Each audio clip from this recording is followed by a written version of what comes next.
Endi biz 3. bosqichimizda ma 2 dona tuxumning serig'iga 2 qoshiq suya qo'ydik. Ma tekdagi suya qan töbiga 2 dona tuxumning serig'ini soldim. Ondan keyin mush qoshiqda 2 qoshiq ma qatig'imizni qo'yamiz. 2 qoshiq qatiqni buni qo'yib aralashtirib, buni yaxshi aralashtirib olgandan keyin ninimizniki ustiga milaymiz xonimlar.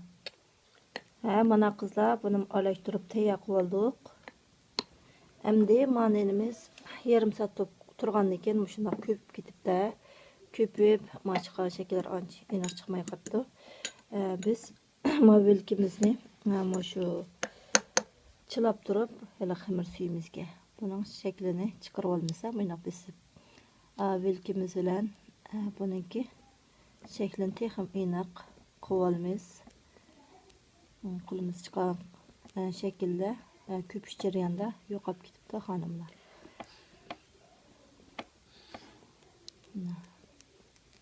Hammasini mana shunday shaklini qilib olgandan keyin buni to'xobga solib 200 Selsiy gradusda yarım soat pishirib olamiz. Mana bilib oldik. Endi buni ninimizning to'piga milaymiz xonimlar.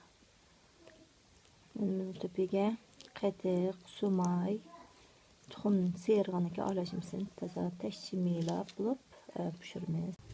Mana qizlar duxovkaga soldik buni.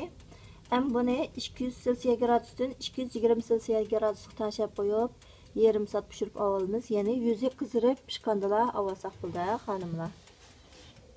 Qizlar, mana qargunchini ustiga sepib qo'ydim. Abaytini sepish unutib qo'yibdim. Ustiga oq qargunchini sepib, zinnatlab pishasak bo'ldi qizlar. Xonimlar, mana ninimiz pishib chiqdi. Bu shunchalik yumshoq, bolkinondek pishdi bu. Mana shuna chiroyli ranglar bo'lgan. Ninimiz pishib chiqdi. Oqimi shuna yaxshi qizarib pishib chiqdi mana. Yumshoq xonimlar. Bo'lsa, yetib bolalarga pishirib ko'ringizlar. Bugungi darsimiz tamom bo'ldi. Ko'rishguncha omon bo'linglar qizlar.